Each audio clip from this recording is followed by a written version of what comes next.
The cloudy sky brought a silent omen over Pine Haven, that small town nestled between the mountains of Virginia. Claire Walker finished organizing her bag for tomorrow's shift at the health clinic, sighing as she observed the dark clouds gathering on the horizon through the window. "I think we should consider staying one more day," commented Kyle, her husband, as he stored the last suitcase in the car trunk. "This storm doesn't seem normal." Claire tucked her brown hair behind her ear and shook her head. "I can't, Kyle. I have patients waiting for me early tomorrow. Besides, the forecast only mentions light rain." She approached her 1-year-old son, Theo, who was playing with a small buffalo plush toy on the porch floor.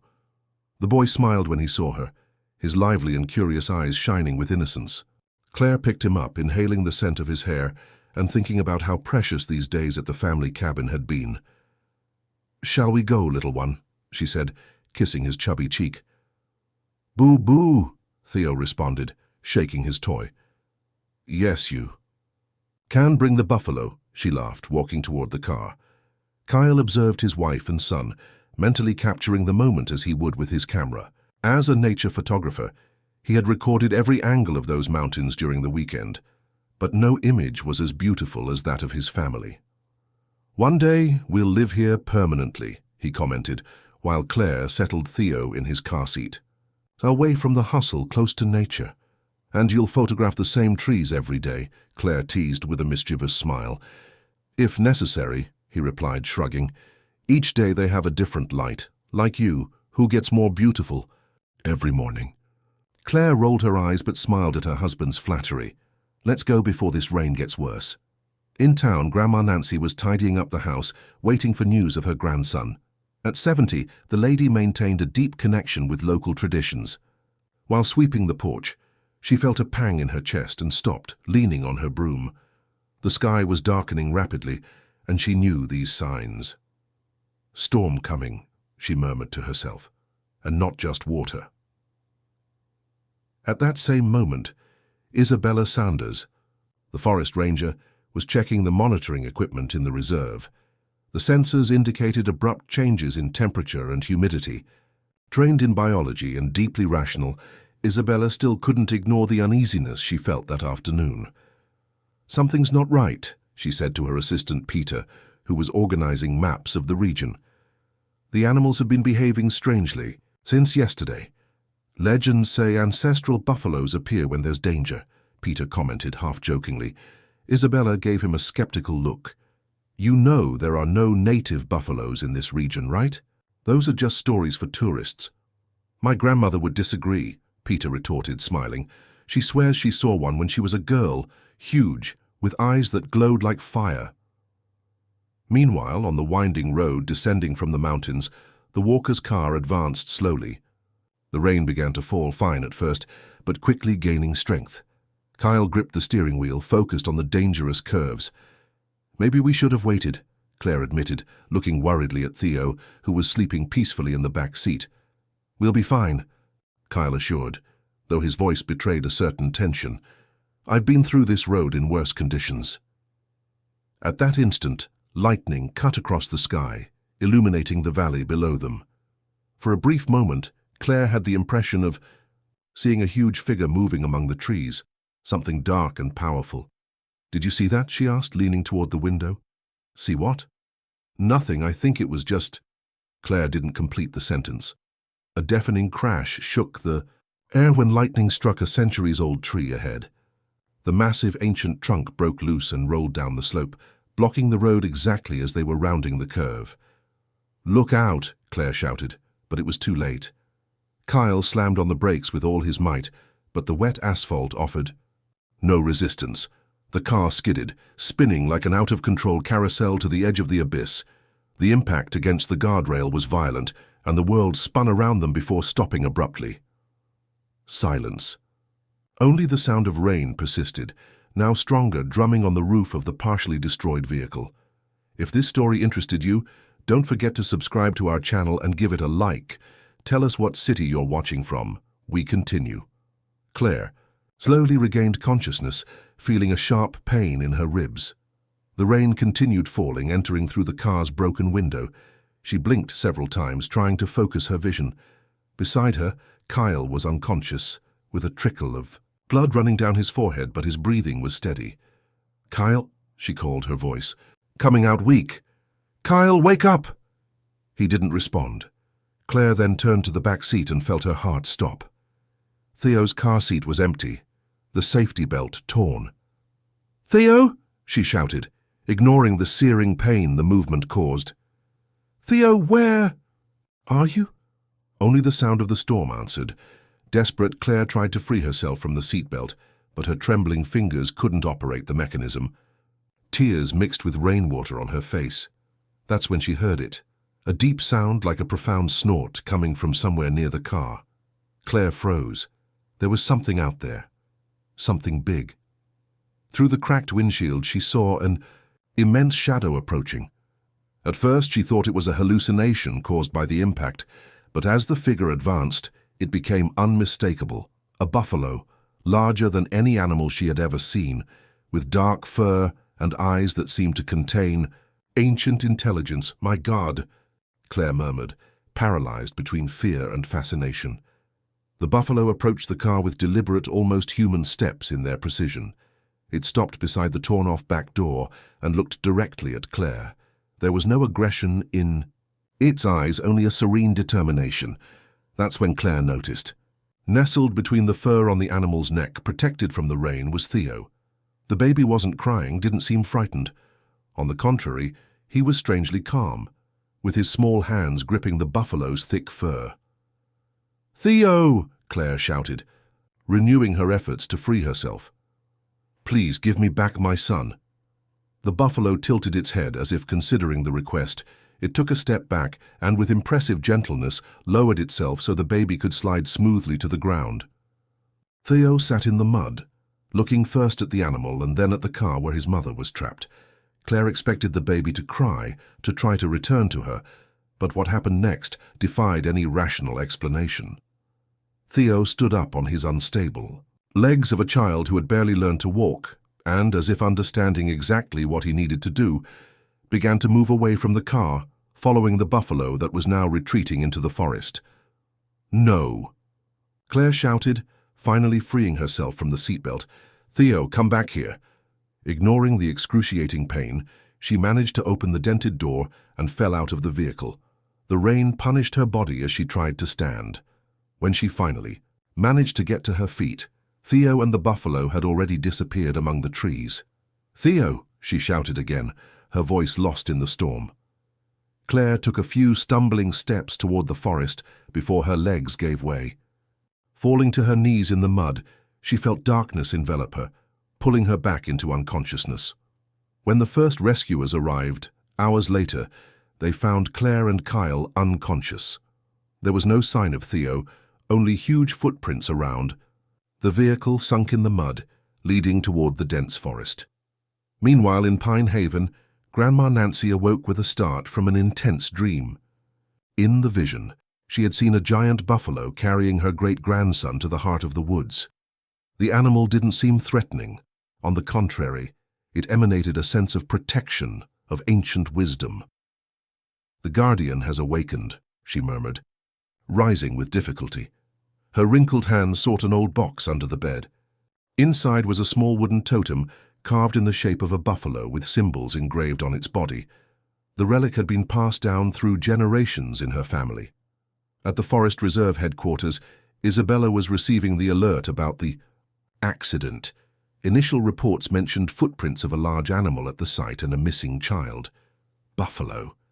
That's impossible," she commented, while putting on her jacket to join the search team.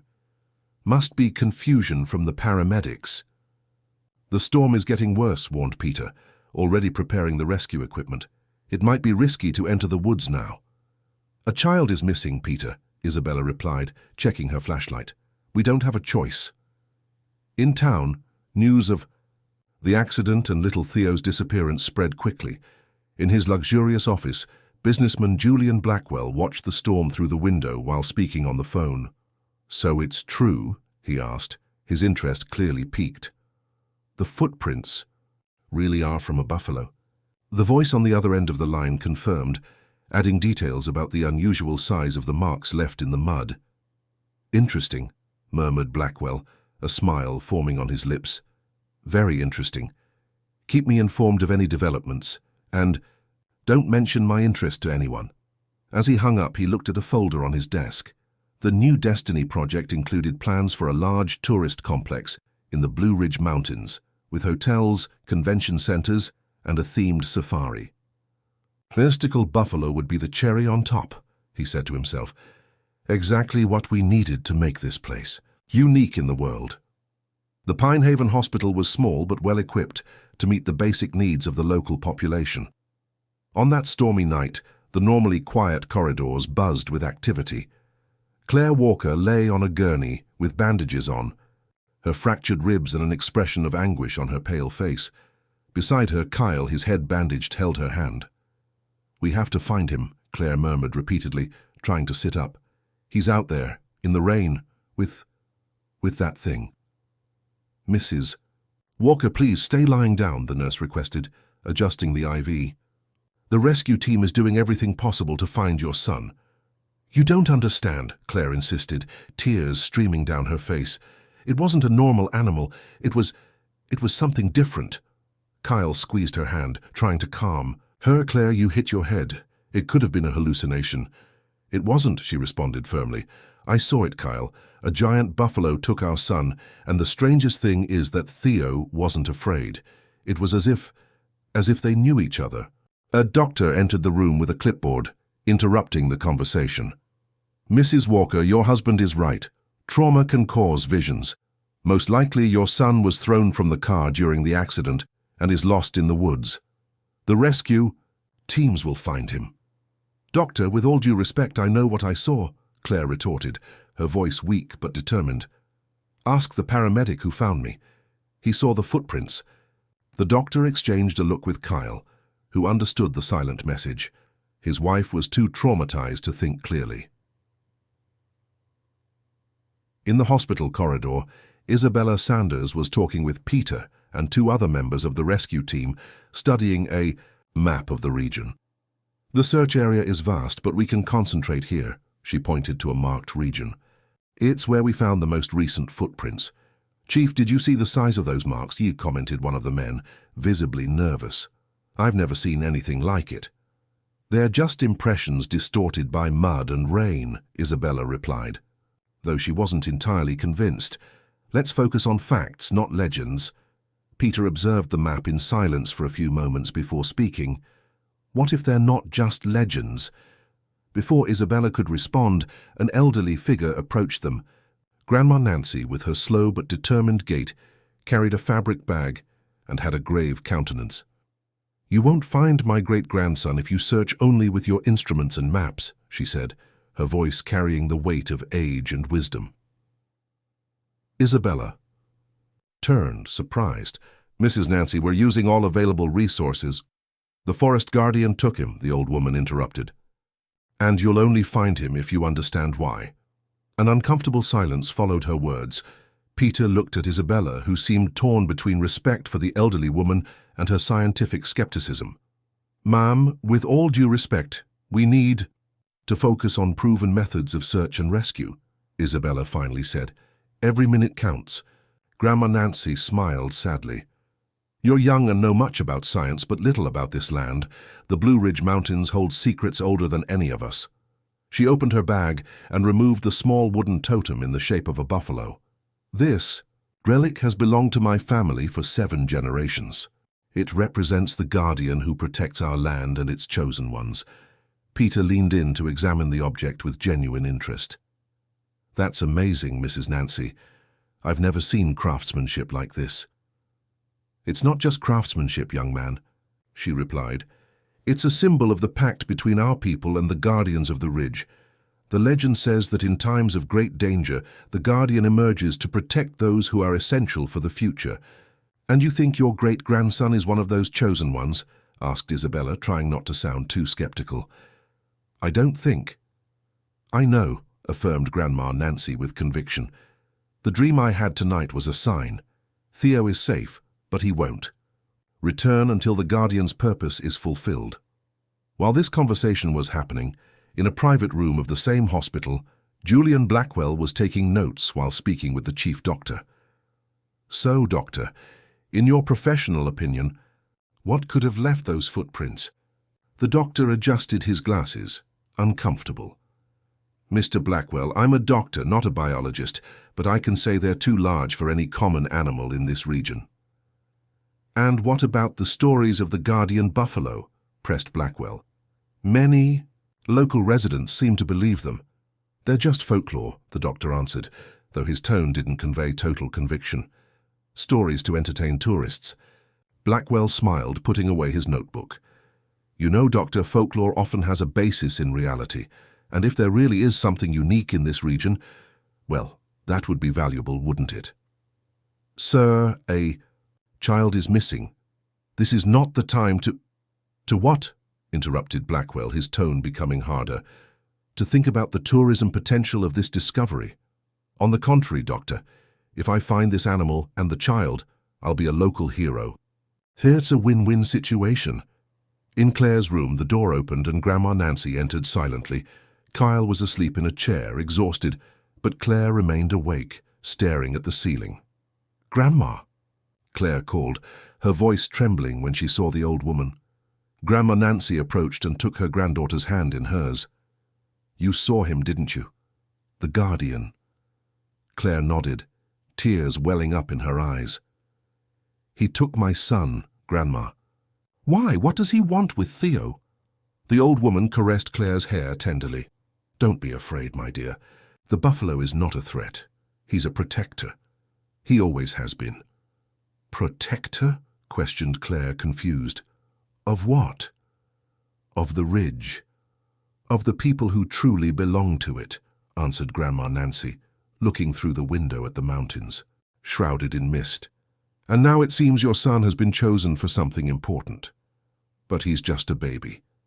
Sometimes the youngest are the ones who carry the greatest responsibilities, said the old woman. Something is threatening the ridge, Claire. Something the guardian has risen against. Outside the hospital, the storm was finally beginning to diminish. The first rays of morning sun were trying to break through the clouds, partially illuminating the majestic mountains surrounding Pine Haven. Somewhere among those ancient peaks, an extraordinary buffalo walked slowly, carrying a small boy who looked in wonder at the world around him, as if seeing it for the first time. The rain had ceased, giving way to a clear, humid morning. Pine Haven awakened under a washed sky, the majestic mountains reflecting the golden light of the sun. However, the apparent tranquility contrasted with the agitation that took hold of the town. In front of the hospital, Claire adjusted a hiking boot over the bandage on her leg. Against all medical recommendations, she was preparing to join the search for her son. Kyle, still visibly debilitated, tried to dissuade her. Claire, you can barely stand, he argued, holding his wife's arm. Leave this to the professionals. I'm not going to lie here while my son is out there, she retorted, determined. You don't understand, Kyle. There's something more happening here. This guardian buffalo story?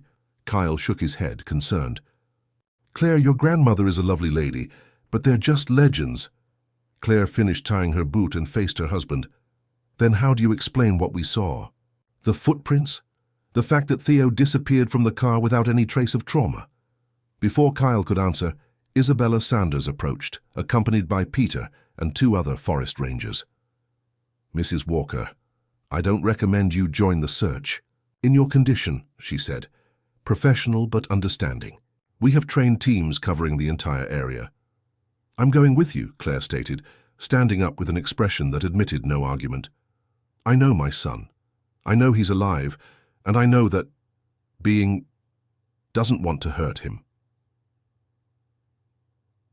Isabella exchanged a look with Peter, who shrugged.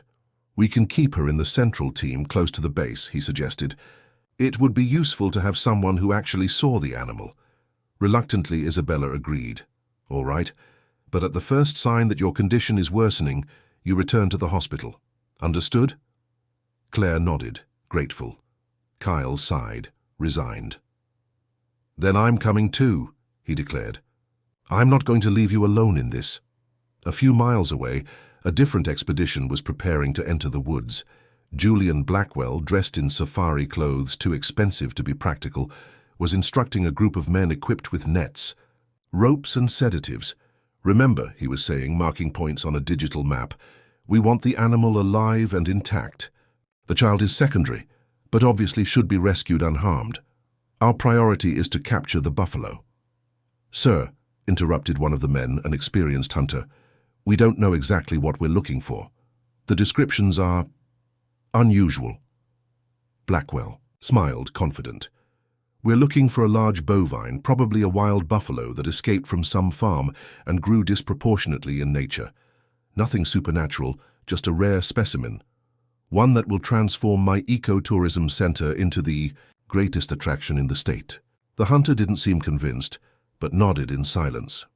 Meanwhile, at the Pine Haven Community Center, Grandma Nancy was conducting a meeting with the town's oldest residents. Seated in a circle, they discussed the legends and stories passed down through generations. "The guardian doesn't appear by chance," Grandma Nancy explained, her buffalo totem placed in the center of the circle. "Whenever it emerges, it's because the ridge is in danger." "The last time was when they tried to build that hydroelectric plant, wasn't it?" recalled old Tony, a gentleman of almost 90. "My father told me that a giant buffalo destroyed the machines at night for weeks, until they gave up." "Exactly," confirmed Grandma Nancy, "and before that when illegal loggers tried to cut down the trees on the eastern slope." A white-haired lady, Mrs. Connie, raised her trembling hand.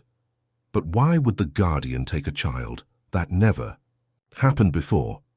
"Because this time the threat is greater," Grandma Nancy responded gravely, "and my great-grandson somehow is connected to the future of the ridge." The elderly exchanged worried looks. Old Tony cleared his throat before speaking. "It's because of that tourism project, isn't it? The one by that businessman from the city." Grandma Nancy nodded slowly. "The new destiny would destroy much of the native forest. It would open wounds in the mountain that would never heal. The guardian won't allow that." In the dense forest, the search group led by Isabella advanced methodically, following the enormous footprints that appeared at irregular intervals in the mud. "It's as if he knows which tracks to leave," commented Peter, examining a fresh mark. "As if he were guiding us."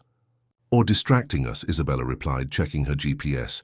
"These tracks are leading us in circles." Claire, who was walking right behind, suddenly stopped, staring fixedly at a small clearing ahead. "There," she pointed. "Look."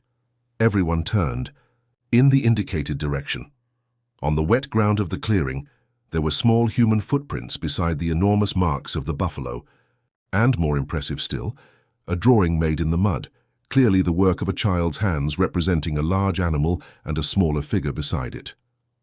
"Theo was here," Claire whispered, kneeling beside the drawing, touching it with her fingertips. "And he's okay, he's playing." Kyle approached, equally emotional and confused. "But why would the animal keep him alive? Why would it care for him?" Isabella photographed the site, trying to remain professional despite the strangeness of the situation. "The human footprints are recent," she observed. "No more than a few hours old. We're on the right track." What none of them noticed was the small camera hidden among the bushes, transmitting images in real time to Julian Blackwell's tablet, who smiled with satisfaction at his makeshift camp, a few miles away. "Fascinating," he murmured, observing the images of the drawing in the mud. "The child and the animal have some kind of bond. This makes everything even more valuable." He summoned his men with a gesture. "Change of plans. We'll follow the official search group. They'll lead us to our prey." As evening fell, when the sun began to hide behind the mountains, tinting the sky with orange hues, Claire and Isabella's team reached a higher region of the ridge. The air became thinner, and the vegetation subtly changed, becoming older, more primitive. "It's strange," commented Peter, looking around. "I don't remember this place on our maps." "Impossible," retorted Isabella, consulting her GPS again. "We know every inch of this reserve." The device in her hand, however, showed only a static screen with no signal. Claire, strangely, showed no surprise. "We're entering his territory," she said, her voice almost a whisper. "The place where legends are born." A few meters ahead, they saw Theo's footprints in the soft earth. beside the now familiar marks of the buffalo. But there was something different. The child's footprints no longer accompanied those of the animal. Now they walked alone, firm, as if Theo were following his own path. "He's calling us," Claire murmured, feeling an inexplicable connection with her absent son.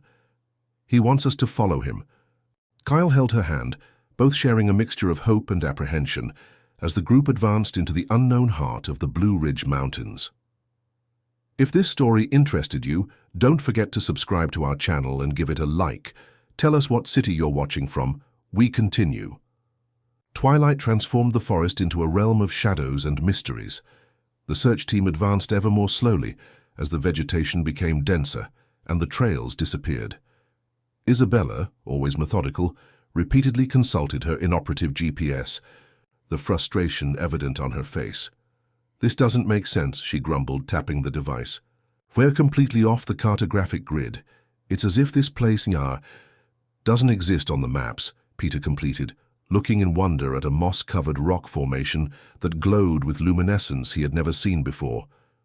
"Chief, I think we need to consider the possibility that we're in unexplored territory." "Impossible. The Blue Ridge is a completely mapped area," Isabella insisted, though her voice no longer carried the same conviction. Claire walked ahead, following her son's small footprints with an almost supernatural determination.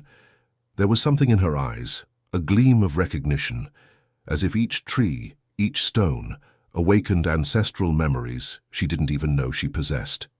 "We're on the right path," she affirmed without turning around. "I can feel it." Kyle, by her side, observed his wife with a mixture of concern and admiration. In just 2 days, Claire had changed. The rational and pragmatic doctor seemed to have awakened to a different sensitivity, a deeper connection with these mountains. "How can you be so sure?" he asked, keeping his voice low. Claire stopped for a moment, touching the ancient trunk of a tree whose branches twisted in impossible shapes. "I can't explain it, Kyle. It's as if I've been here before. As if—" She hesitated, searching for words. "As if the ridge were calling me, calling us." Night was falling rapidly when they reached a perfect circular clearing where the vegetation formed a ring around an open space. In the center, a small spring bubbled, creating a crystalline stream that snaked into the forest. "We'll camp here," Isabella decided, recognizing the signs of exhaustion in her team. "We'll resume the search at dawn." As they set up camp, Claire couldn't take her eyes off the spring.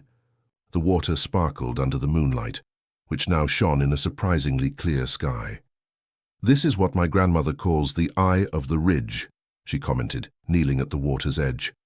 In the stories she told, it was a sacred place where the guardians gathered.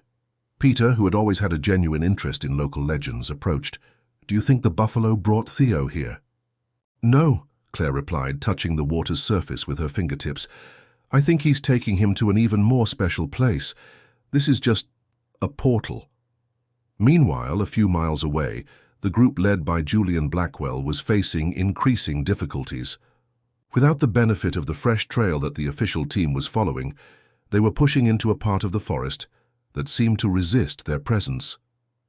"The terrain is becoming impossible," complained one of the men, after almost falling into a hole hidden by foliage, "and the equipment is failing." Blackwell consulted his tablet, which showed only static. "We've lost the signal from the forest ranger team," he noted, irritated. "But we know the general direction. Keep advancing." The most experienced hunter in the group approached, his countenance grave. "Mr. Blackwell, there's something wrong with this forest. The animals are too quiet. It's as if we're being watched." "Superstitions," Blackwell cut him off. "We're on a scientific operation, not a folklore hunt." But even as he spoke these words, Blackwell couldn't ignore the uncomfortable sensation that enveloped him. The shadows seemed to move independently, and occasionally he swore he heard the heavy sound of hooves beating on the ground, though there was nothing visible. Back at the official team's camp, everyone was asleep except Claire. Sitting near the spring, she observed the starry sky when she felt a presence beside her. It was Isabella who joined her in silence. "Can't sleep?" asked the forest ranger after a few minutes. "How could I? Claire replied, without taking her eyes off the stars. "My son is out there." "We'll find him," Isabella assured, trying to sound confident. Claire turned to face her, her eyes reflecting the moonlight. "You still don't believe, do you? In the buffalo, in the legends?" Isabella sighed deeply before answering. "I'm a scientist. Claire, I work with facts, with evidence. And what about the giant footprints, the drawing in the mud, the fact that we're in a part of the ridge that doesn't appear on your maps? Aren't those enough evidence?" The forest ranger remained silent for a long moment. "I'm beginning to question many things," she finally admitted. "I've always loved these mountains, always felt there was something special here. Maybe it's time to open my mind to possibilities that science can't yet explain." Claire smiled slightly, the first genuine expression of relief since the accident. "My grandmother would say the ridge chooses who to reveal its secrets to. It seems it has chosen both of us."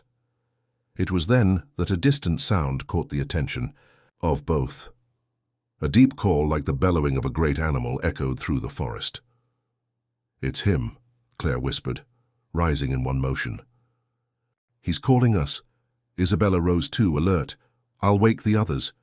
"No," Claire held her arm. "He's calling me, only me." "Claire, it's too dangerous. You can't go alone."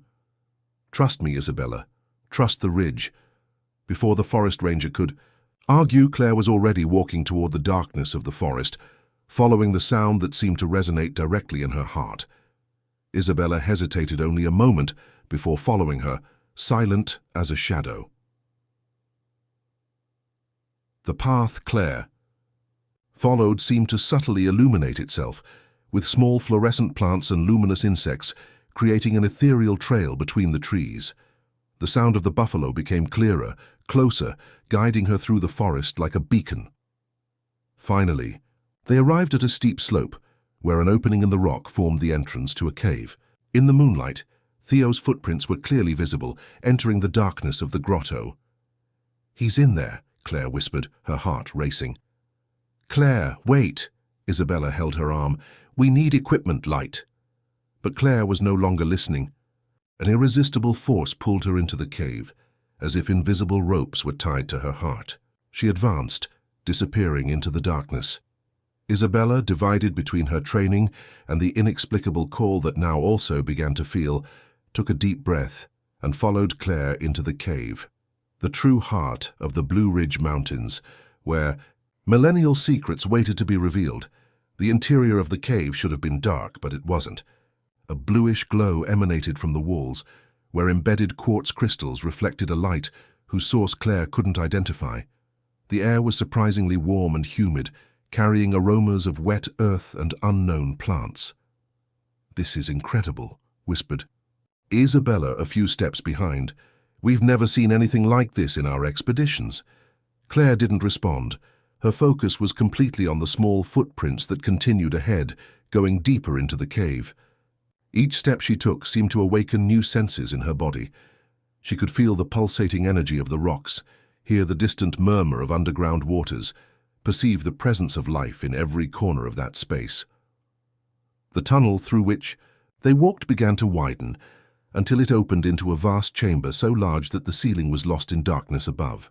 In the center, a subterranean lake of crystalline waters reflected the glow of the crystals, and there, on the opposite shore, were Theo and the buffalo. "Theo!" Claire shouted, her heart racing at the sight of her son.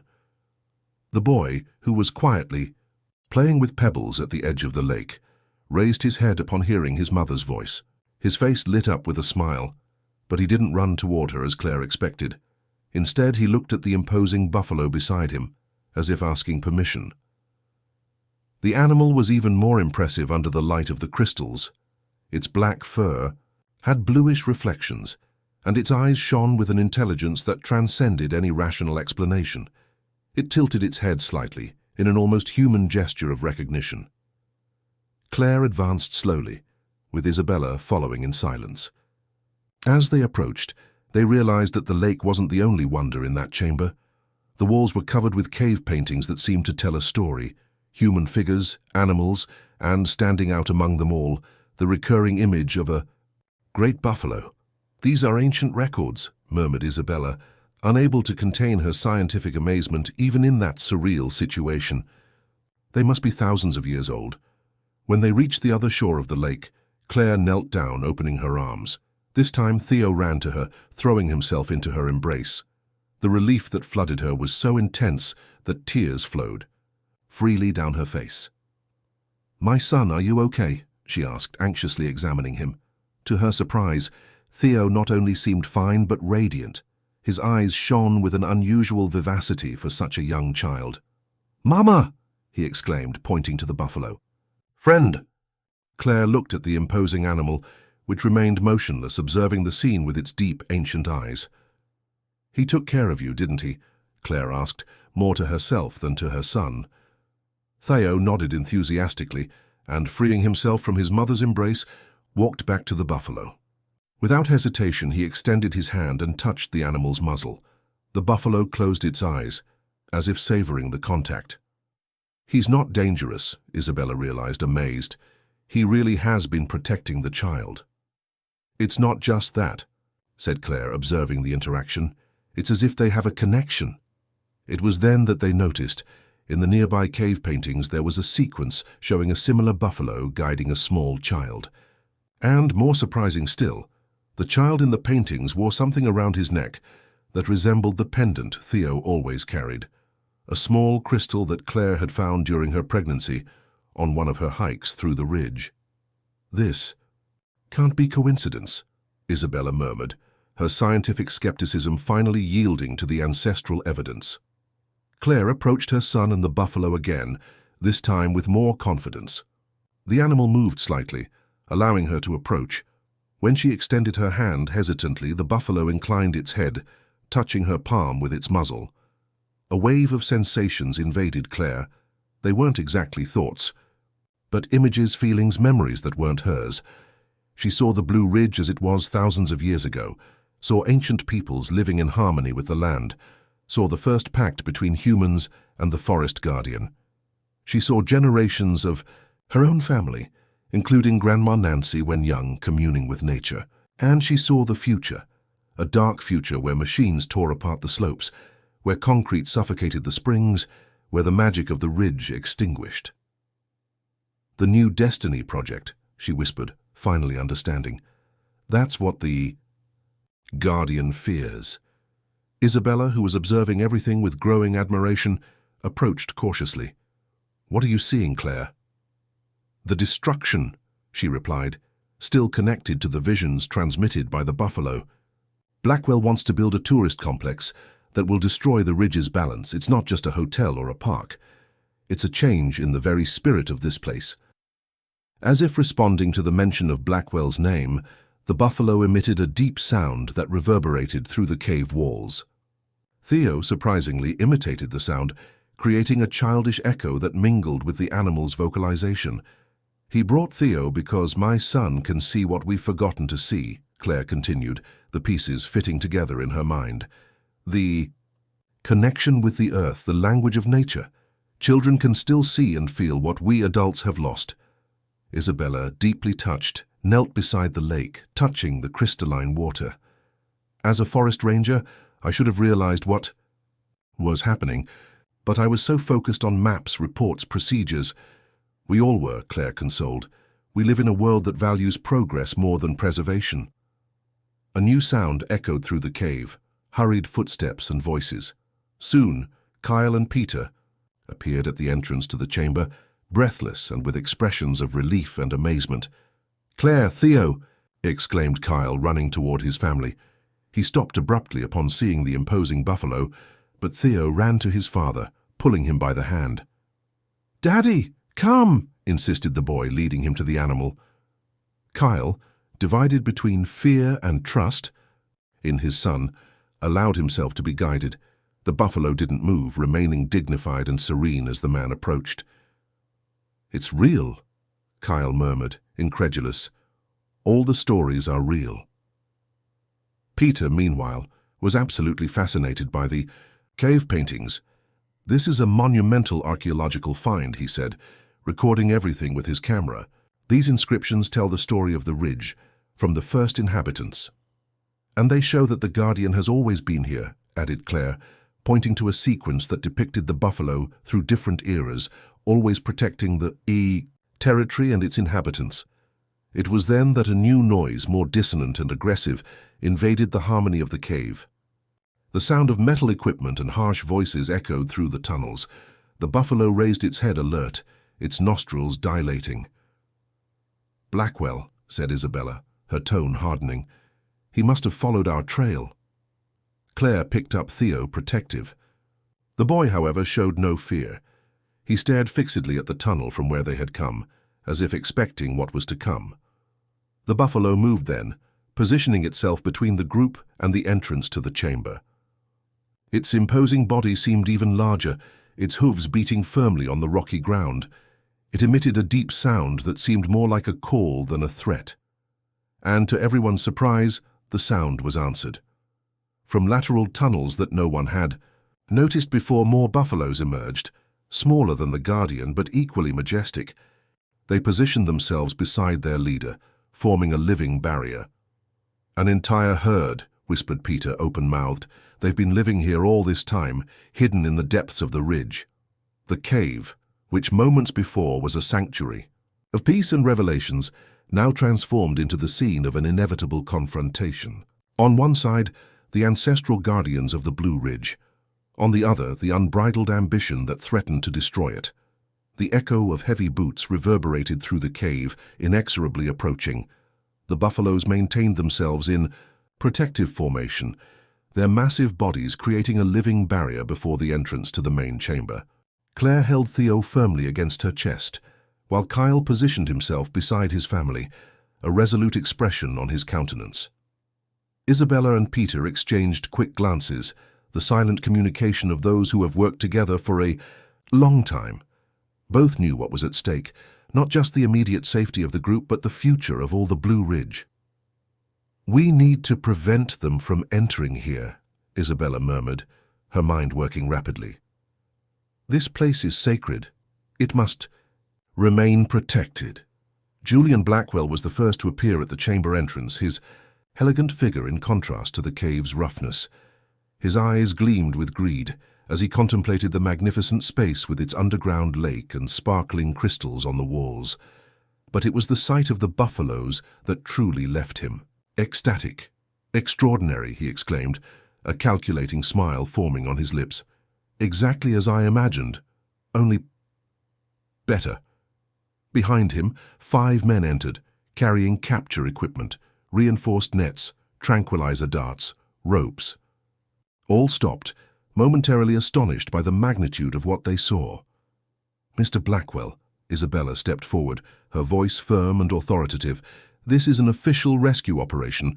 Your presence here is illegal and dangerous. I ask that you withdraw immediately." The businessman completely ignored her, his eyes fixed on the buffaloes. "An entire herd, living hidden for centuries," he murmured, more to himself than to the others. "The new destiny won't just be a resort, it will be a worldwide phenomenon, an unprecedented attraction." "You're not understanding," Claire intervened, her voice carrying a new authority that surprised even herself. "These beings are not tourist attractions, they're the guardians of the ridge. They've protected these lands since immemorial times." Blackwell finally diverted his gaze from the animals and focused on Claire, his smile becoming condescending. "Mrs. Walker, I understand your enchantment. Really, they are impressive creatures, but let's not romanticize. They're simply rare animals, probably a buffalo subspecies, that evolved in isolation in this environment. What we have here is a scientific and commercial treasure." "And the cave paintings," challenged Peter, pointing to the walls. "They explain their presence for thousands of years, their connection with the people who lived here." "Folklore," Blackwell dismissed with a carefree gesture. "Primitive rituals based on admiration for these animals, nothing that can't be incorporated into the resort's narrative as an additional cultural element." While they spoke, one of Blackwell's men moved slowly to the side, trying to position himself better to fire a tranquilizer dart at the lead buffalo. The animal perceived the movement. Its intelligent eyes followed the man, and a warning snort echoed through the cave. Don't do that, Kyle warned, realizing the hunter's intention. You have no idea what you're facing. The man hesitated, looking at Blackwell for guidance. The businessman nodded discreetly, authorizing him to proceed. That was when Theo unexpectedly slipped from Claire's arms. Before any adult could react, the boy ran directly into the space between the buffaloes and the invaders. "Theo!" Claire shouted, terrified. But the little one showed no fear. He stopped in the center of the chamber, his tiny feet firmly planted on the cave floor, and looked directly at Blackwell. Then he did something no one expected. He raised the small crystal he carried around his neck. The crystal, apparently ordinary, began to shine with an intense light at the touch of Theo's small hands. The luminosity expanded, reflecting off the larger crystals embedded in the walls, creating a kaleidoscopic effect that filled the entire cave with brightness. The cave paintings, under this new light, seemed to move, to come alive. The images of the guardian buffalo, of the crystal-bearing child, of the protected ridge, all pulsed with an ancient and powerful energy. "What is that?" murmured one of Blackwell's men, instinctively backing away. The businessman, however, seemed only more fascinated. The crystal must be a rare formation with luminescent properties, perhaps some type of mineral not yet catalogued. But Isabella, observing the scene with new eyes, understood what was happening. "It's not just a crystal," she said, her voice low but clear. "It's a key, a connection between the human world and the spirit of the ridge." Claire, overcoming the initial shock, walked slowly to her son. She knelt beside him, gently touching his shoulder. Theo looked at her, his childish eyes carrying a wisdom that transcended his age. "Theo knows," said the boy simply, pointing to the crystal, then to the buffaloes, and finally to the paintings. "Theo protects home." Understanding hit Claire like a wave. The crystal she had found during her pregnancy, that she had always felt an inexplicable connection to, that she had given to her son as a protection amulet. It hadn't been coincidence. The ridge had called her family long before the accident, long before Theo was born. "That's why the Guardian took him," she whispered. "Theo is part of this, part of a cycle that began thousands of years ago." The lead buffalo moved then, positioning itself beside Theo and Claire. It lowered its great head until it was at the level of the woman's eyes. Claire, without hesitation, extended her hand and touched the animal's forehead. Again, a cascade of images flooded her mind, but this time, they weren't just visions of the past or a dark future. They were possibilities, paths of harmony between humans and nature, glimpses of a blue ridge preserved in its sacred balance. Blackwell, irritated with the turn the situation was taking, made an impatient gesture to his men. "Enough of this mystical theater. Capture the main animal and the child. The others we can take down if necessary." The hunter raised his dart gun, aiming at the lead buffalo. Theo, perceiving the danger, raised the crystal even higher. The light intensified, momentarily blinding everyone in the cave. When they could see again, they saw that the cave walls seemed to be moving. It wasn't the walls, they realized in astonishment, but what was on them? The cave paintings, human figures, animals, trees, detached themselves from the rock, transforming into luminous spirits that floated through the chamber. They were the living memories of the ridge, the echoes of all who had protected it, through the millennia. "This is impossible," stammered Blackwell, his arrogance finally giving way to fear. The spirits circled the group, their bright outlines reflecting in the underground lake. Some of them approached Blackwell's men, who retreated, dropping their equipment. "The ridge is alive," declared Claire, her voice carrying an ancestral truth. "It always has been, and it won't allow you to destroy it." At that moment, from the ceiling of the cave, where darkness had seemed impenetrable, drops fell, not of water, but of a luminescent substance that, upon touching the ground, transformed into small, glowing flowers. It was as if the cave itself were blooming, responding to the call of Theo's crystal. Blackwell looked around, stunned by the beauty and the inexplicable. For the first time, he found himself faced with something his money and influence couldn't control or possess, something greater, older, and more powerful than any human ambition. You don't understand, he tried a last resistance. Development is inevitable. If not my project, it will be someone else's. Progress cannot be stopped. True progress doesn't destroy, Isabella replied, stepping forward to stand beside Claire and Theo. It preserves, adapts, respects, and that's what we're going to ensure happens here in the Blue Ridge. The luminous figures, the buffaloes, and the shimmering crystal seemed to agree, creating a visual harmony that transcended words. The message was clear. The ridge had its guardians, both visible and invisible, and they were united in their determination to protect that ancestral sanctuary. One of the luminous spirits, which had the form of an elderly woman wearing ancient garments, approached Blackwell. It hovered before him, its ethereal eyes penetrating deep into the businessman's soul. The man trembled involuntarily, feeling exposed, vulnerable. "This is not a battle you can win," said Claire, observing the interaction. "It's not a matter of money or influence. It's the very spirit of the land manifesting against your project." Blackwell's men, one by one, lowered their weapons. The most experienced hunter was the first to completely retreat. "I'm sorry, Mr. Blackwell," he declared, placing the dart gun on the ground. "I didn't come here to fight against this, whatever it is." The others followed his example, moving away toward the cave exit. Blackwell looked around, perceiving himself increasingly isolated. "You're throwing away a golden opportunity," he exclaimed, his voice echoing shrilly through the chamber. "Think of the development we would bring to this backward region." That was when the lead buffalo advanced, not in a threatening manner, but with deliberate and firm steps. It stopped before Blackwell, its ancient eyes fixed on those of the businessman. There was no anger in that gaze, only an implacable wisdom that seemed to see through centuries. For an instant, everyone in the cave held their breath. The confrontation had reached its decisive moment. The forces of ambition and unbridled progress against ancestrality and natural balance. The present against the eternal. The morning light filtered softly through the tree canopies, creating golden patterns on the forest floor. A week had passed since the confrontation in the underground. Cave and Pine Haven was awakening to a new era.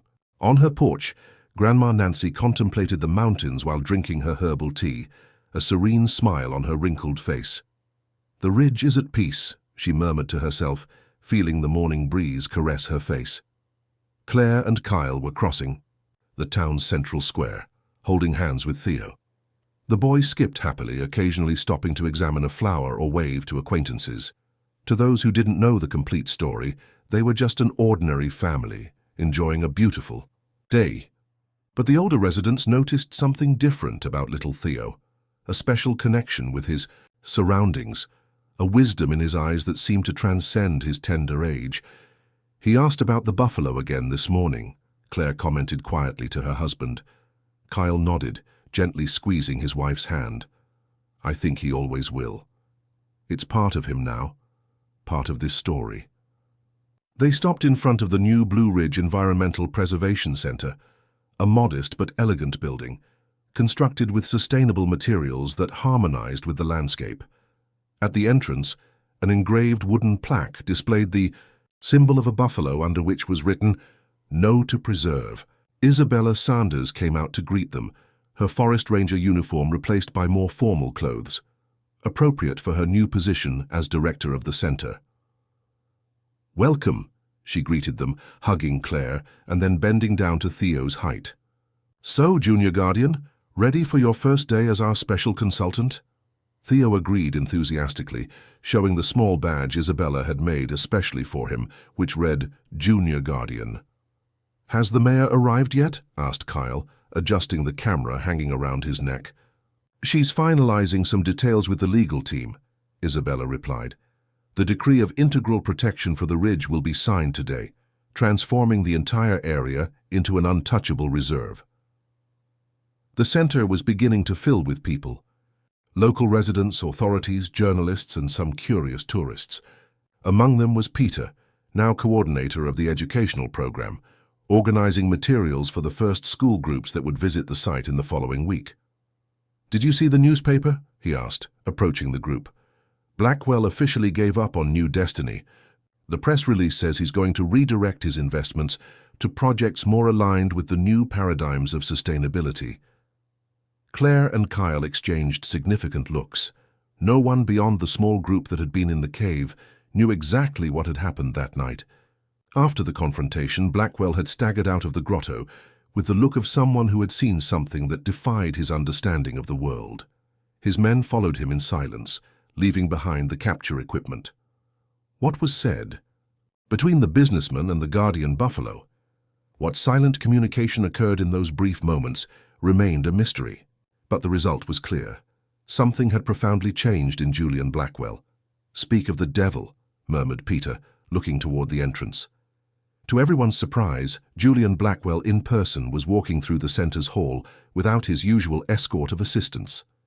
He wore simple clothes, almost modest by his standards, and his countenance had lost that characteristic hardness of implacable ambition. He stopped before the group, hesitant. His eyes briefly rested on Theo, who observed him with childish curiosity. "Mrs. Walker, Mr. Walker, Miss Sanders," he greeted them formally. "I've come to personally present my apologies and my contribution." He extended an envelope to Isabella, who opened it cautiously. Inside was a check and legal documents. "Here's a donation for the Preservation Center," Blackwell explained, "and the deed to the lands I bought for the resort. I'm transferring the property to the reserve, with the condition that they remain intact." An astonished silence followed his words.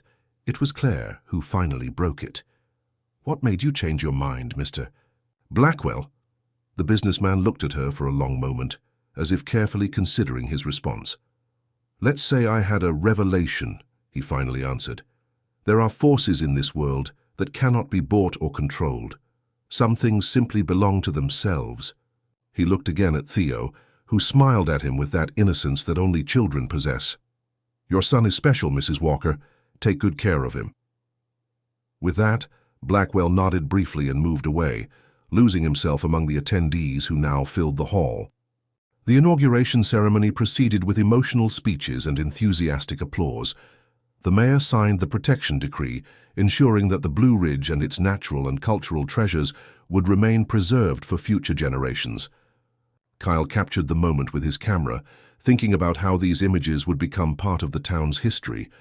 When the official part ended and the guests dispersed to tour the facilities, Claire took Theo by the hand and discreetly exited through a side door. They walked along a trail that bordered the center, gently climbing up the mountain slope. "Where are we going, Mummy?" asked Theo, though his tone suggested he already knew the answer. "To visit a friend," Claire replied simply. The trail led to a small clearing, hidden by flowering bushes and protected by centuries-old trees. There, peaceful and majestic as always, the guardian buffalo awaited them. It wasn't alone. Some smaller members of the herd grazed peacefully nearby. Claire stopped at a respectful distance, but Theo advanced without hesitation. The great animal lowered its head, allowing the boy to caress it.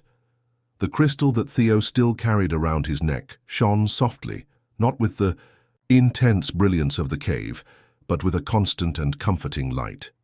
"He says everything is okay now," said Theo, his childish voice carrying a wisdom that wasn't entirely his own. "The ridge is safe."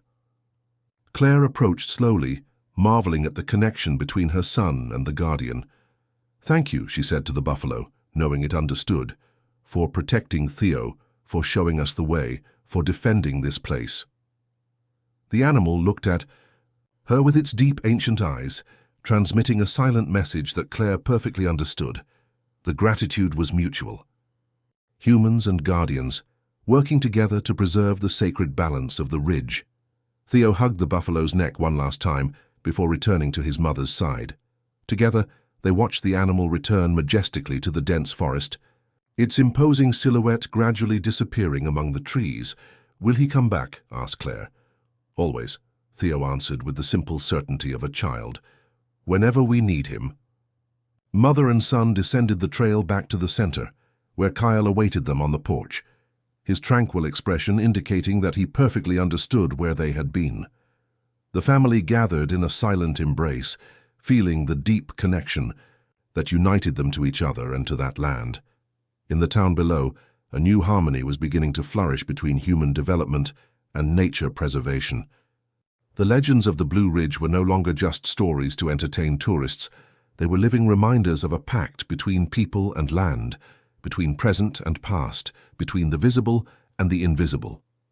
And in the depths of the forest, protected by ancestral guardians, the cave with its crystalline lake and cave paintings remained as a silent witness to a magic that had always existed, waiting only for us to have eyes to see and hearts to feel.